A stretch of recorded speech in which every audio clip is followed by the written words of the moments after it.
Hello, welcome to Stories for Wonderful Children, the podcast where I share the recordings of the bedtime stories I've told my children over the years. I'm Dan Wendelin, your host and storyteller. Now, I've told a lot of silly stories in my time, telling stories to my children, but this one might be one of the silliest. We'll just call it The Story of the Family with the Peculiar Noses.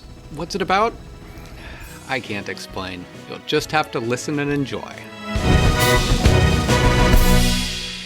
I am going to tell you a story. The story goes like this. Once upon a time, there was an old,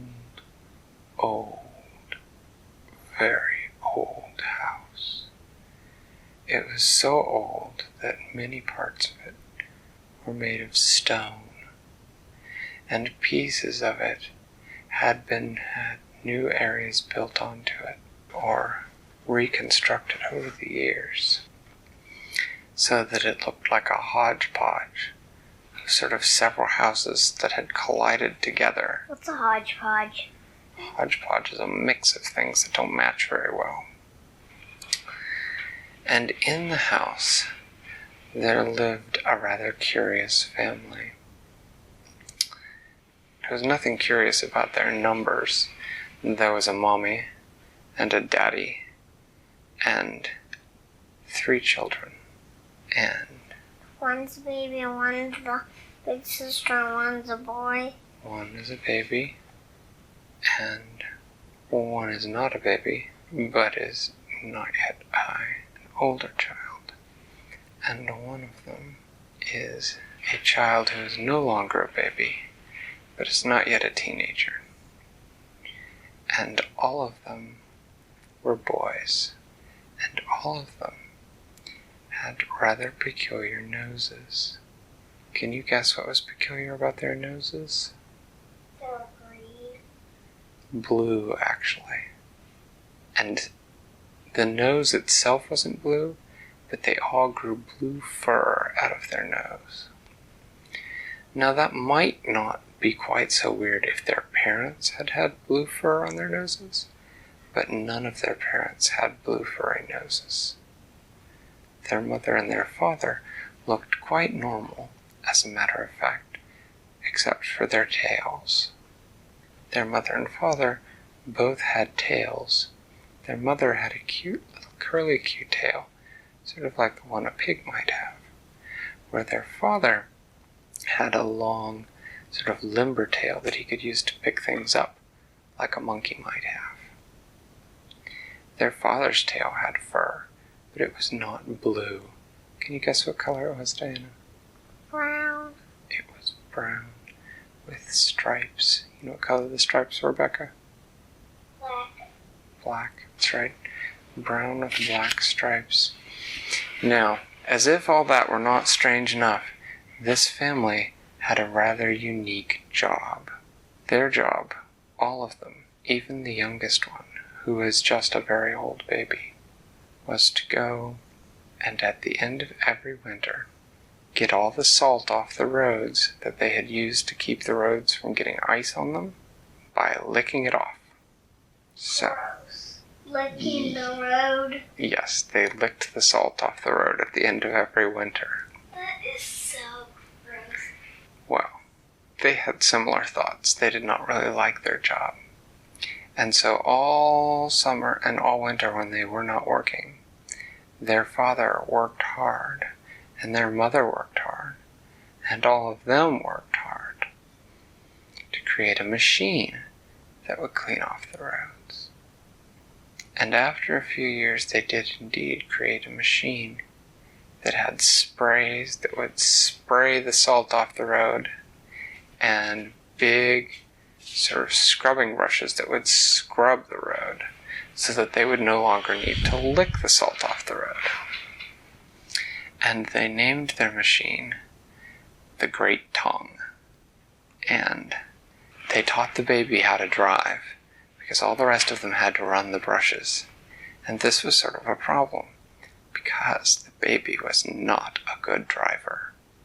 And so, the first spring after they had invented the machine, they all piled in to the great tongue, and they all fired up the brushes and began scrubbing the road as the baby drove along. Well, at the very first stoplight, the baby ran right through the stoplight, and cars had to slam on their brakes and screech to a halt, and there was much honking and blowing of horns, and the whole family yelled up to the baby, "Watch where you're going, baby! We're going to get in an accident!" And the baby said, "Grrr," which none of them really understood. They sort of hoped it meant, "Okay, I'll be more careful and stop at the red lights from now on." But they realized that it equally well could have meant, "I should go faster? Excellent!" And as the baby drove along, they began to suspect that that was perhaps what the baby had said, because the great tongue was going faster, and they were all getting tired because their arms are going so far back and forth, running the great scrub brushes that clean the salt off the road, and the mommy, who was using the great water guns on the bottom of the great tongue to spray down the road. Well, the next thing that happened was that they were driving along a road, and they saw a side road. That side road wasn't paved, it was just a gravel road. Now normally, the family did not worry about gravel roads because nobody salted gravel roads. But apparently the baby thought it looked interesting because the baby swerved onto the gravel road, and then all of a sudden they were trying to scrub gravel clean. And so they all said, "Baby, get us off this gravel road." And the baby said, which they all kind of hoped meant, "Okay, I'll turn around and we'll get back on the main road." But from what the baby did next, apparently meant, "You want me to steer into the mud pit? Okay." Because that was what happened. The baby steered them directly into a big mud pit, which then got all over their brushes and clogged up their squirt gun. And so then they all had to get out, and they had to push the great tongue out onto the gravel road. And then the mommy decided that she was going to drive, since the water guns were plugged anyway, and she drove them back home, where they had to spend the day repairing the great tongue. Well, now, a normal family might have then decided that perhaps the baby should not drive. But that was not what this family decided. No, they decided that the baby just needed driving lessons. And so, the next day, a driving instructor showed up at the house in a little driving instructor car, and he knocked on the door, and the father answered, wagging his big brown and black striped tail, which the driving instructor sort of looked at while he was talking to him. And he said, "Yeah, I'm here to teach someone how to drive." "Yeah, hold on just a second, let me get him," said the father. And he went and he came back with the baby, and the baby said, "Grrr," which might have meant stranger, or might have meant, "Ooh, new victim." And the driving instructor said, "I'm sorry, I can't teach anyone under the age of 16 to drive." And the father said, "What? That's age discrimination." "No," said the driving instructor, "that would be the law." "Well, I never," said the father, and he slammed the door very rudely right in the driving instructor's face. So, since they couldn't get a real driving instructor to teach the baby how to drive, they decided to get a computer game to teach the baby how to drive, while the rest of them were fixing the great tongue. Now, unfortunately, the game that they picked to teach the baby how to drive was a game called Carmageddon, which the rest of the family did not know was a game about trying to crash a car. The baby enjoyed the game very much and learned a lot. And the next time that they took the car out, the baby began to use the great tongue to drive up on top of other cars, where the family then dutifully washed them, much to the other driver's surprise. But after they had explained to the baby, "Hey, you're not supposed to drive on top of other cars," to which the baby replied, which they sort of hoped meant, okay, let's get this over with so we don't have to lick off the roads anymore, but might equally well have been meant, hey, I'm the driving baby, be quiet down there.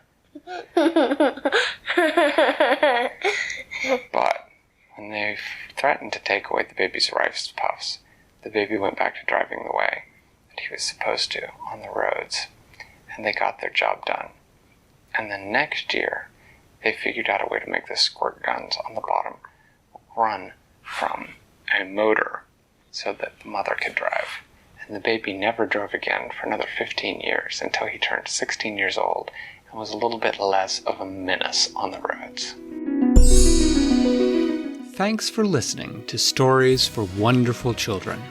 I created today's story, but heckling and clever commentary were supplied by my children. The theme music was created by Brandon Thompson, and the logo was designed by Silas Wendelin.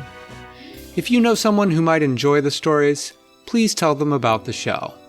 Our website is storiesforwonderfulchildren.com, and preview snippets are posted to most social media. I'm Dan Wendelin, reminding you to tell someone you love a story.